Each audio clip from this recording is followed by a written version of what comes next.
Nah, infeksi ini penting loh, Ci. Soalnya nggak harus misalnya dari awal dari harus besar dulu baru diobatin. Tapi sebenarnya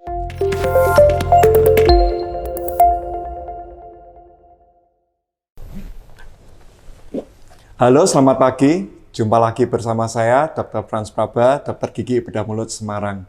Hari ini saya akan membawakan sesuatu yang berbeda dari tampilan video saya sebelumnya, yaitu saya mengadakan acara talk show atau podcast bersama dengan kolega saya di Rumah Sakit Plogorejo Semarang, yaitu Dr. Puji Yuli Kristiani, spesialis bedah mulut. Selamat pagi, Dr. Puji. Wow, cantik sekali hari ini. Apakah memang karena mau saya orbitin? Oh enggak, setiap hari memang selalu on seperti ini. Terima kasih loh ya Dr. Frans, udah diajakin di podcastnya. Wah, luar biasa. Wah, saya yang sebenarnya seneng kamu datang, mumpung belum terkenal. Soalnya kamu nih calon potensial jadi penggantinya Sandra Dewi loh. Sandra Dewi? Dewi mana ya? Enggak, sebenarnya saya penyanyi kok. Penyanyi, sorry. Penari, Master of Ceremony. Cuman gelarnya bedah mulut gitu. Belut, licin. Aduh. Nah, kalau lengkap kayak gitu bayarannya berapa ya nanti? Nah, itu dia berapa bayarannya. Terima kasih loh ya diajakin di sini. Ya, sekali lagi selamat datang di acara talk show saya. Sama-sama. Saya boleh minum dulu nggak sih? Oke, silakan dulu, ini kopi memang. Ini bukan properti ini, tapi memang asli nih. Wow. Oke, ngomong-ngomong Dokter Puji, ini enaknya kita untuk di podcast kali ini kita bahas tentang apa ya? Yang sesuatu yang mengenai tentang bedah mulut, namun memang mengedukasi bukan pasien ya, ke masyarakat, ke pemirsa. Setia YouTube channelnya Dr. Frans ya. Waduh, subscribernya banyak loh. Saya lihat saya salah satu subscriber. Aduh, terima kasih kayak gitu. Terima kasih. Itu kalau apa ya, bahan apa yang kira-kira memang yang ada yang di hits musim-musim ya? yang hit musim-musim ini. Kayaknya kalau kita ngomong sesuatu tema yang menarik itu pasti yang sesuai musimnya, Dr. Frans. Nah, kalau Desember nih kira-kira musim apa ya? Musim liburan, musim penghujan. Liburan musim iya. durian. Musim durian iya. Musim Natal iya. Iya benar, musim penghujan. Musim hujan. Wah, betul. ini dia. Bener. Kalau musim hujan gini ya, biasanya kalau aku praktek ya, Dr. Frans tuh kebanyakan tuh pasien-pasien yang datang tuh nggak? Pasien-pasien apa? Tebak. Pasien sakit gigi lah, wong dokter gigi kamu. Belut, licin, bedah mulut. Pasiennya tuh kalau bahasa residen dulu ya, pasien kodok. Kodok. Nggak punya leher gitu maksudnya. Itu jadi bengkak gitu loh. Pasien-pasien. Jadi itu gimana ya, polanya tuh kalau misal musim penghujan dingin-dingin kayak gini gitu, datangnya tuh pasien-pasien yang kodok, yang bengkak itu ya. Betul. Di dalam mulut ya. Dokter Frans gimana? Ya memang sih, kadang memang untuk penyakit sih memang kalau di kita tuh musim-musiman ya. Nggak mesti tiap ada tuh variasinya tuh ada tiap bulan itu lengkap sekali enggak. Tapi memang misalnya musim mudik. Itu musim mudik ya, itu musim kecelakaan banyak. Berarti musim fraktur itu ada. Pasien trauma ya? Pasien trauma, betul. Benar, Terus ada lagi musim, ya ini seperti musim perubahan musim. Seperti ini kan mungkin ada perubahan penyakitnya. Sampai banyak bengkak-bengkak gitu. Ya kan kalau perubahan musim kan jelas sekali kan ada ini ya, perubahan pola bakteri, pola dari kebiasaan masyarakat ini berubah. Apalagi pandemi gini mungkin juga kita ada berubah. Nah itu yang menyebabkan mungkin memang pasien abses ya yang mungkin sering kayak gitu. Itu dia. Kalau ngomongin pasien kodok tuh benar pasien abses. Betul. Sekarang kalau ngomongin abses nih berarti abses rongga mulut ya. Oh iya dong, kita kan belut, licin. Omong-omong kita belum ngomong loh, kalau kita kan memang di rumah sakit yang sama. Ya kan kita lebih baik ngomongnya belut telo. Belut telo berarti belut Plogorejo. Waduh, licin, lincah Jin. Nah ini ngomong-ngomong soal abses, tadi kita ngomongin abses kan. Abses kan berarti infeksi ya, bener ya? Bengkak gitu ya. Bengkak selalu abses nggak sih? Kira-kira biar pendengarnya YouTube channel Dr. Frans nih bisa tahu? Ya, bengkak belum tentu abses. Belum tentu abses. Tapi kalau abses tentu bengkak. Pasti ada bengkaknya. Pasti ada bengkaknya kayak gitu. Nah, sebelum kita tahu tanda-tanda yang abses, kita harus tahu itu apa sih kok abses itu memang dinamakan infeksi. Iya. Ya, infeksi sendiri itu kan memang ada dua macam ya di dalam rongga mulut ya. Ada yang odontogenik, ada juga yang non odontogenik. Nah, odontogenik itu yang dari gigi ya? Ya kan odontogenik memang dari gigi. Dari gigi. Kalau yang non odontogenik itu yang bukan dari gigi. Tapi kan ini ya, kan kita nih belut licin ya. Bedah mulut, lincah Jin. Itu kalau ngomongin mulut kan berarti gigi dong. Masa ada yang nggak dari gigi sih? Ya ada dong, namanya ada rongga ya? mulut ini kan komplit ini ada nih. Ada yang namanya kelenjar ludah. Kelenjar ludah, iya ya juga kan? sih. Kalau misalnya itu bengkak, misalnya pada pasien gondongan, iya, itu parotitis epidemika itu kan juga menyebabkan ada infeksi. Bengkak juga ya? Bengkak juga. Dikasih apa sih kalau gondongan? Belau, biru-biru ya? Aduh. Odol atau apa sih? Dikasih obat merah kali Dikasih ya. obat merah. Nah itu kalau di luar odontogenik juga bisa menyebabkan bengkak. Tapi paling sering pasti kita karena kita belut ya kan, bedah mulut. Dari licin. Berarti dari gigi dong, bener kan? Paling banyak tuh pasiennya tuh dari gigi. Ya, memang bukan demikian, tapi memang kenapa kok dibagi menjadi dua macam infeksi ini? Karena memang dua infeksi ini memiliki dua karakteristik yang berbeda. Seperti infeksi yang disebabkan oleh odontogenik itu biasanya menyebabkan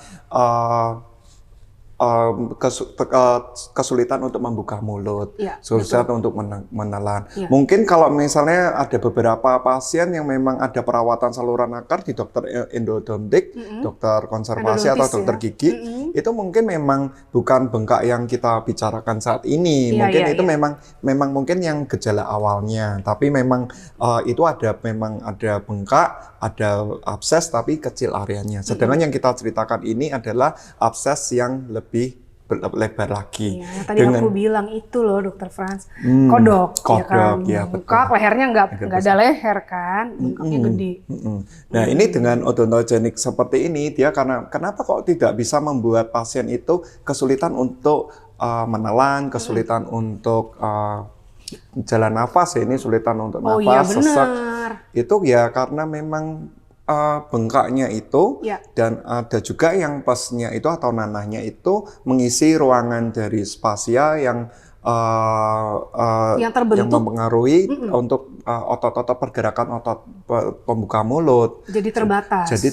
Jadi memang pasien jadi sulit untuk buka mulut. Lama-lama sulit menelan begitu. Perkara dari gigi, bukan dari gigi lubang saja loh, Put, untuk menyebabkan untuk infeksi. Bisa jadi infeksi abses ya? Bisa jadi misalnya memang oral hygiene yang buruk, misalnya kayak karang. Terus bisa juga terjadi karena gigi bungsu. Gigi bungsu. Ini dia nih. Belut. Licin. Bedah mulut pasti gigi bungsu ya kan? Bungsu, iya ya. Kan dia mau tumbuh nggak bisa, desak terus akibatnya gusinya jadi bengkak ya, Dokter Frans ya. Nah itu yang banyak sisa makanan, bakteri masuk ke sana. Betul. Jadi mereka dapat lingkungan yang baik untuk berkembang biak, terus kemudian ditambah lagi tidak ditangani dengan baik. Karena waktu yang lama menjadi dia bertambah lebih bisa membuat flora normal di dalam mulut itu tidak baik, dia baru menginfeksi. Nah, infeksi ini penting loh, Ci. Saya nggak harus misalnya dari awal harus besar dulu baru diobatin. Tapi sebenarnya infeksi ini sebenarnya ada tanda-tandanya. Nah, itu dia. Tanda-tandanya dari awal itu sudah kita harus perhatikan. Betul. Misalnya ya kayak pastinya bengkak tuh. Bengkak tanda dong. Betul, yang mesti ada bengkak dan bengkaknya disertai oleh rasa sakit. Sakitnya bisa terlokalisir. Mungkin dia nggak bisa menentukan yang secara spesifik. Namun dia bisa lihat, ini loh sakit nih loh.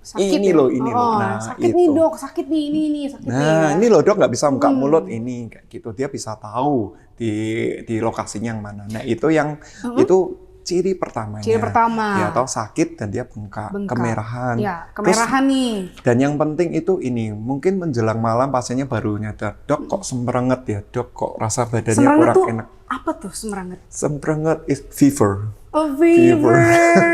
Demam. Meriang ya. Meriang. Masuk angin ya. Sorry Bukan ya. masuk angin ya. Oke. Maksudnya meriang. Meriang. Merindukan meriang. kasih sayang. Baik. Iya. Saya paham kalau itu. Nah, tapi ini bukan merindukan kasih sayang. Oh, bukan. Ini merindukan untuk kunjungan ke dokter. Wah, ke dokter mana? Belum. Licacin. Oh, bener banget ya. Jadi demam, pasien merasakan demam umumnya malam hari ya? Ya, bisa mungkin bukan malam hari atau siang hari, tetapi kenapa kok malam hari? Mungkin pasien atau penderita itu merasakan pada saat malam itu mereka mulai pola sirkadiannya mulai melemah, atau mereka mulai baru beristirahat. Mungkin mereka baru merasakan peningkatan suhu ya. Nah, peningkatan suhu, demam rasa yang tidak nyaman kok baru ada. Nah, itu yang dinamakan keluhan awal-awal dari infeksi. Dari infeksi abses. Ya jelas kalau dada ini harus ditangani segera, jangan ditunggu untuk yang lebih besar. Iya dong, jangan nunggu udah jadi kodok. Mumpung masih jadi cicak, periksa juga dong ya ke belut, bedah mulut licin. Benar-benar. Terus dok, kalau menurut pengalaman Dr. Frans ya, pengalaman saya juga sih, kalau misalnya pasien-pasien yang abses tadi kita sebut ya, kan makin bengkak nih, otomatis nih kan jalan nafas dong, buat nafas. Bisa jadi gawat darurat pasti dong. Nah itu yang penting, istilahnya apa yang tidak ditanggulangi yang dari awal, kalau misalnya ini lebih besar, jelas pasti akan mengakibatkan hal yang lebih besar, kerusakan yang lebih besar, biaya yang lebih besar, dan hasil yang kurang bagus dibandingkan kalau kita menangani lebih awal, deteksi lebih awal. Benar. Nah ini yang perlu diperhatikan. Memang kelihatannya abses itu nggak mesti harus nunggu jadi ada apes. Mungkin yang pertama kali mungkin kita harus bedakan dulu ya antara yang namanya itu selulitis dan abses. Ya betul. Selulitis itu apa sih? Selulitis itu kan ini ya, berarti tanda awal sebelum terjadinya abses. Akut, pasti akut. Betul. Bengkak-bengkaknya, tapi sakitnya tuh di sini. Di sini maksudnya, di sini ya. Di mana bengkaknya tuh? Di sini. Ya kan? Nah itu sakit bengkak yang seperti itu, tapi belum terjadi pes. Belum ada sifat dari nanah yang fluktuatif yang seperti konsistensi air, itu belum ada. Dia seperti itu. Kayak bengkak. papan ya? Seperti keras. Seperti orang kalau habis kebentur kepalanya benjol. Nah itu kalau dipegang ya sakitnya seperti itu. Sakit gitu. banget tuh. Itu sakit sekali. Nah itu dengan tanda selulitis itu sebenarnya sudah ada mulai gejala. Nah, setelah selulitis ini ada, mulai ada likuefasi, ada pencairan dari otot dari jaringan lunak itu sendiri. Nah, ini baru ada nanah. Nah, nanah atau pus ini dia pus, itu ya. Nanah tuh ya pus. Dia pasti mengalir ke tempat yang lebih rendah. Nah, mengalirnya di mana? Kelihatannya otot-otot ini rapat, tapi sebenarnya antara otot dan otot ini ada space yang kita sebut spasia. Perlu diketahui bahwa satu otot itu dibungkus oleh satu fasia, dan antara fasia ini ada space. Nah ini adalah celah sempit atau ini adalah ruangan untuk mengalirnya dari pus itu. Ya, kalau misalnya absesnya masih belum apa-apa, hanya di tempat yang ini nggak masalah, tetapi yang membahayakan adalah pus itu dia menjadi penumpukan yang lebih banyak dan kemudian dia mengalir ke tempat yang berbahaya. Misalnya di bawah lidah ini ada otot besar, otot dasar mulut namanya milohyoid. Itu kalau misalnya terisi dari nanah, lidah akan mengangkat. Nah, lidahnya terangkat. Dan akan membuat sumbatan dari di jalan nafas. Itu yang kita sebut namanya phlegmon atau Ludwig angina. Nah, itu yang penting. Nah, itu kalau baru itu saja, tetapi kenyataannya mereka tidak terarah. Tidak cukup sampai di situ ya? Iyalah, bisa lari ke mata, ke mana. Nah, itu yang perlu kita perhatikan. Kayak gitu. Berarti juga bisa turun ke bawah, ke hati gitu mungkin? Ya bisa, tapi sebelum turun ke hati, mampir dulu ke gigi. Kan dari mata turun, tadi kan ngomong ke Ke mata, mata. jadi aku bilang mungkin bisa ke hati juga. Nah, gitu. Kalau udah ke jalan nafas berarti kalau tadi ada bilang spasia, nah ini kalau nggak tertangani lagi bisa makin turun ya. Bisa banget ya. Betul sekali. Nah. Sebenarnya tertanganinya tuh mudah sekali. Gimana? Prinsipnya itu kan hanya ke dokter dan diberikan pengobatan antibiotik Ke yang dokter adekuat. mana? Ke belut, licin, lincah cin. Lincah. Terus dikasih datanglah kita ke kita ya, ke bedah mulut ya. Ya itu yang terjadi. Tapi memang beberapa kasus itu memang kita perlu memang kolaborasi dengan dokter yang lain Dengan karena sejawat lain. Karena memang areanya dan bidangnya itu tidak di area mulut saja. Iya. Bisa turun ke bawah tadi ya. Bisa turun ke bawah. Jadi tentunya. kegawat daruratan jadi fatal, bener ya? Bisa fatal. Nah, Ada dari gigi. dari gitu. gigi loh, gigi doang kok bisa sampai kayak gitu ya? Luar Ya. biasa memang. Jadi jangan pernah bilang gigi doang, gigi doang gitu. Jangan pernah kayak gitu karena bisa jadi nanah turun ke dada ya, Dr. Franz ya.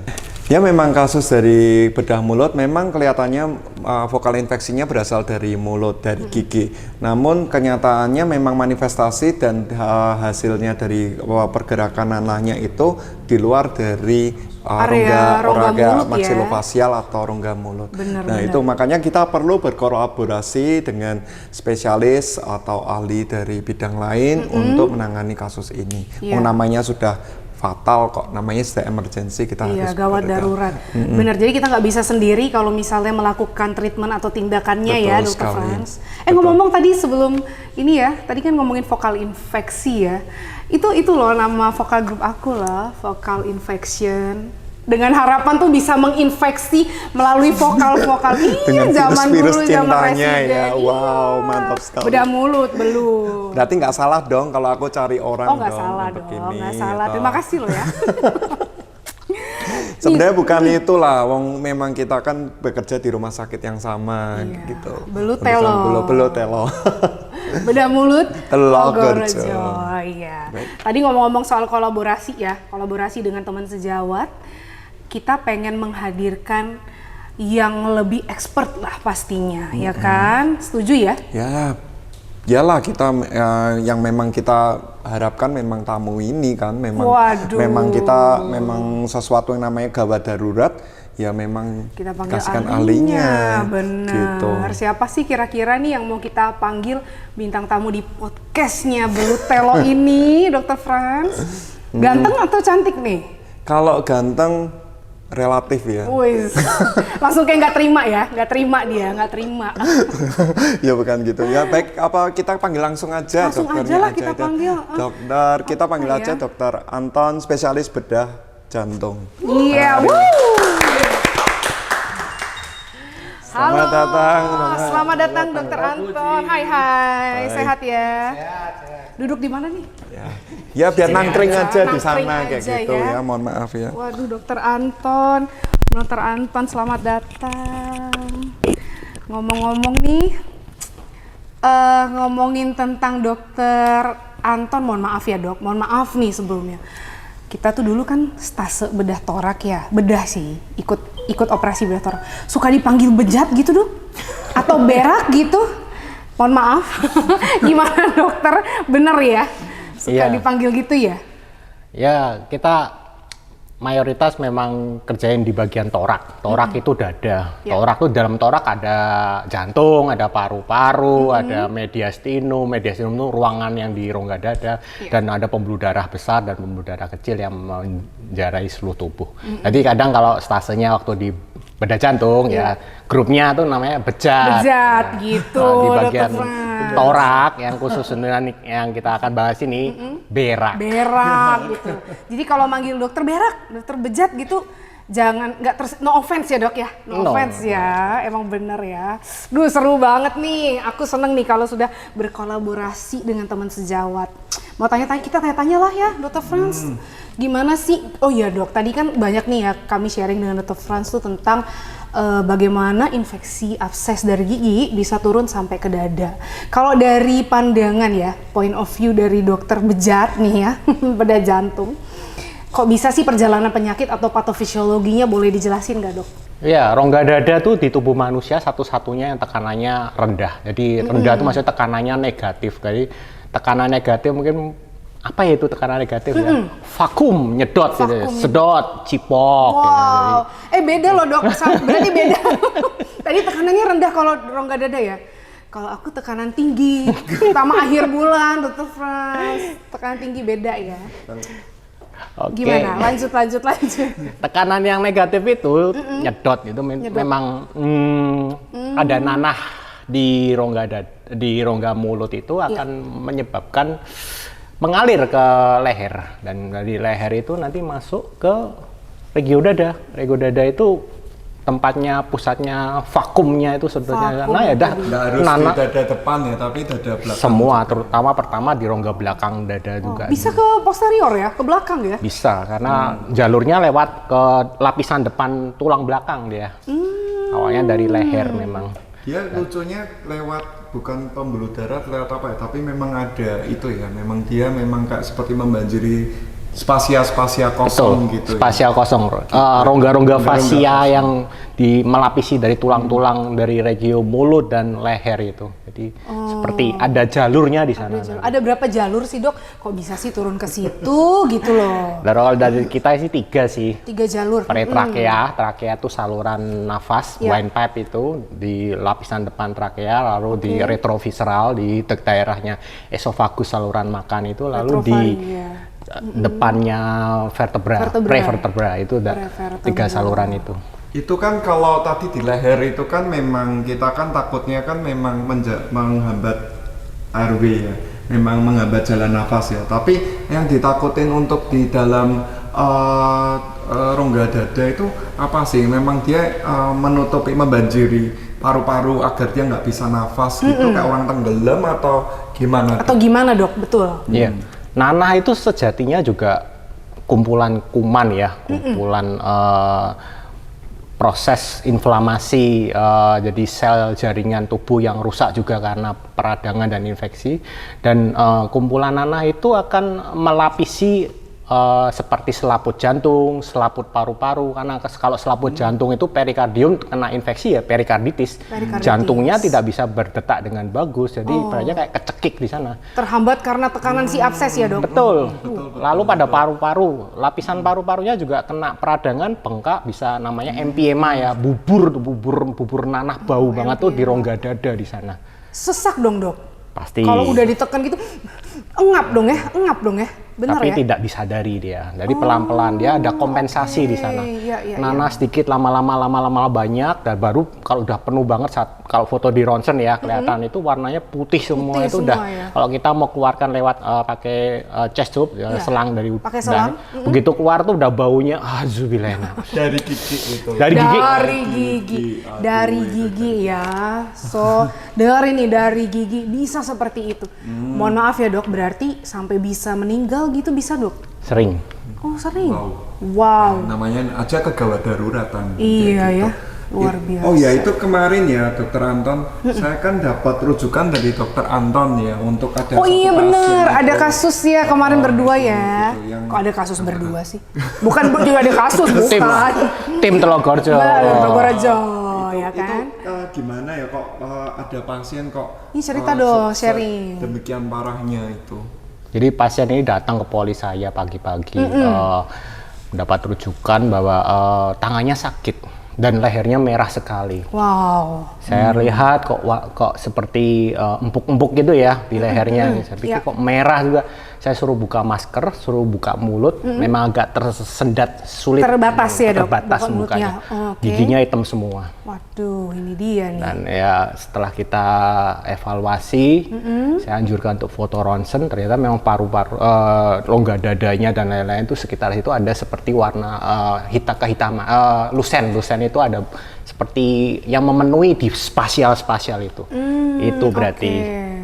abses. Nah, si Absesnya. pasien itu keluhannya tangan. Iya, Namun benar. bisa ke dokter Anton. Iya, gitu, kenapa Dok? tangan kiri sakit? Emang ada hubungan apa, Dok, sampai ke situ? Sampai ke jantung, sampai ke gigi. Iya, gimana, Dok? Betul. Lah, alirannya jalannya itu yang tadi yang prevertebral. Vertebral itu kan tulang belakang, Ya. tempatnya saraf di sana.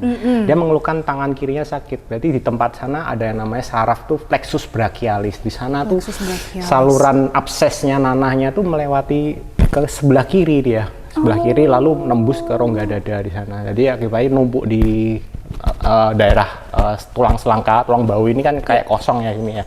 Ini jadi kayak penuh, isinya nanah semua. Waduh. Plexus brachialis, vena, arteri, subclavianya, subclavia yang di bahu itu pembuluh darahnya semua rusak semua. Trombus semua, trombus itu isi gumpalan darah semua. Jadi udah nggak berfungsi di sana. Wah, berarti itu Wow. berarti itu dokter Anton itu ahli menghubungkan ya. Berarti dia pinter gosip ini. Licin. Kita ambil benang merah. Langsung. Harus bisa menghubung-hubungkan. Tadi seperti tekanan. Apa tadi? itu. Terus plexus brachialis tadi sampai saraf seperti itu. Kenapa luar bisa biasa. sampai ngerti untuk yang itu? Memang sih kemarin kasusnya kelihatannya Dari belut gimana? Dari belut waktu kemarin tuh, Dokter kelihatannya Frans? kemarin cuman kita mencabutnya sih memang banyak ya giginya ya. Iya. Lebih dari 10 mungkin 12-an. Terus kemudian tapi kelihatannya sih memang keadaannya tuh bengkaknya itu tidak di dalam mulut. Tapi dia memang Udah ada riwayat turun nah, udah turun. turunnya sangat mungkin. cepat sekali, Oke, 3 hari pergi ke untuk di sebelah sini dan waktu datang itu kan waktu saya duduk kan orangnya mengeluhkan sudah ada di dada. Sampai ke dada waktu itu ya, Dok, berarti ya. Ya, kalau misalnya sudah sampai dada terus sudah di drainase semua pusnya, nanahnya gitu. Kalau gigi nggak dicabut gimana, Dok? Yang pertama kita tangani vokal infectionnya dulu. Waduh. Vokal infectionnya Vokal mana? infeksi jadi Di inget gigi nih. dulu. Vokal grup gue nih. Vokal infeksi. Berarti harus kolaborasi dong ya? Harus itu. Percuma kalau saya bersihin aja tapi tetap sumbernya ada, ngisi lagi nanti nanahnya di dada. Berarti harus source Source control. control-nya harus bener ya? Betul sekali. Oh, Itu ini harus utamanya yang ditangani. Memang gejalanya memang hasilnya produknya adalah nanah. Tapi memang utamanya memang harus kita buang dulu kayak gitu. Berarti itu seperti manifestasinya ya, Dok ya? Sebenarnya awalnya infeksi gigi. Tetap. Iya, waduh. Banyak ya, Dok ya kasus seperti itu? Sering. Sering Kasus ya? yang gigi bungsu yang nggak muncul itu. Ya. Jadi yang tadi disebutkan infeksi itu, jadi di mulutnya kotor ya, nanti gigi bungsunya busuk, neken depan nggak bisa, ke belakang nyeri, gusinya terjadi selulitis, dah itu sumberin abses nantinya nanti. Ses, turun lagi ke bawah, ke dada, ke dokter Anton lagi gitu. Makanya sebelum ke dokter Anton ditangani dulu Oleh si belut licin ke bedah mulut. Berarti bener ya, jangan pernah menyepelekan dengan sakit gigi. Karena dari sakit gigi bisa sampai keadaan yang fatal. Keadaan yang Bahkan fatal. gawat darurat kan. kalau gitu gini, saya mau tanya nih Dokter Anton, lebih baik sakit hati apa sakit gigi? Lebih baik sakit hati lah. Oh gitu. Kamu tahu enggak kenapa kok orang sering membandingkan Apa? istilah itu penyakit sakit gigi dengan sakit hati? Kok nggak pernah penyakitan dengan lebih baik sakit mata, padahal kan nggak bisa lihat daripada sakit hati. Oh kayak gitu. Tahu Mungkin nggak kenapa? kenapa? Ya karena sakit gigi dan sakit hati itu diawali dengan kenangan yang manis. Waduh, tepuk tangan dulu. Itu penting sekali. Maksudnya gini, kalau sakit gigi tuh dari yang manis-manis ya. Dari yang manis, kemudian ada lubang. Lubang karies. Kalau hati janji manis maksud. Oh. Ini janji enggak ya? Bukan janji. Oh, kenangan. Mengenang. Oh, gitu. Berarti lebih baik sakit hati atau lebih baik sakit gigi, mending sakit hati ya, Dok? Karena Obatnya bisa diobati. Oh, sakit hati bisa diobati. Dokter hati maksudnya, kita dokter gigi. Belum. Tapi ngomong-ngomong untuk yang penyakit kemarin itu memang pasiennya itu karena fatal, jadi pasiennya sih bagus, cuman maksudnya memang perlu perawatan yang lama di rumah sakit. Iya. Itu lama sekali. Jadi memang Tapi baik ya pasiennya ya. Baik dan Luar biasa. Itu kita syukuri ya. Luar biasa. Tepuk tangan dong. Aduh. Oke, mengingat waktu kita yang terbatas, Pasti. Podcast kita yang singkat ini, Terbatas banget. Secara dokter Anton habis ini harus operasi loh. Praktek operasi. Jangan lupa ke dokter gigi loh, dokter Anton. Periksa gigi ya 6 bulan sekali. Dan mungkin Puji mau Manggung biasa jadwal malam minggu nih manggung di. Kalau dokter Franz ngapain malam minggu? ngomong anak. Ngomong anak. Cuci piring. Beda ya. Beda kelas. Beda kelasnya ya. Baiklah. Kastanya beda. Kasta beda. Dari obrolan yang singkat ini dapat kita simpulkan kita harus memperhatikan dan kita harus lebih aware untuk masalah abses ini. Di awal kejadian, di awal tahapan abses ini, setelah ada bengkak, ada sakit di dalam gigi, Ya. kita harus segera membawa ke dokter gigi atau ke bedah mulut untuk mendapatkan pengobatan dengan antibiotik dan perawatan yang adekuat agar abses ini dapat menghasilkan perawatan yang maksimal, hasil yang optimal, biaya yang tidak banyak dan baik bagi semuanya. Ya, dan juga bisa menghindari kegawat daruratan atau akibat yang fatal tadi ya. Kalau misalnya kita bisa memeriksakan lebih dini gitu. Dan jangan lupa selalu memeriksakan secara rutin ke dokter gigi setiap 6 bulan sekali supaya nanti bisa lebih terdeteksi awal ya, Dokter Franz ya. Benar, penting banget. Dokter Anton jangan lupa ya, juga rutin 6 bulan sekali ke dokter gigi. Oke. Oke, kalau dari Dokter Anton boleh ditambahkan kesimpulan podcast kita pagi hari ini. Kalau dari saya, sebagian besar penyakit jantung dan pembuluh darah itu berawalnya dari gigi. Jadi jangan lupa ke beliau-beliau ini ya. Belum. Mantap dong.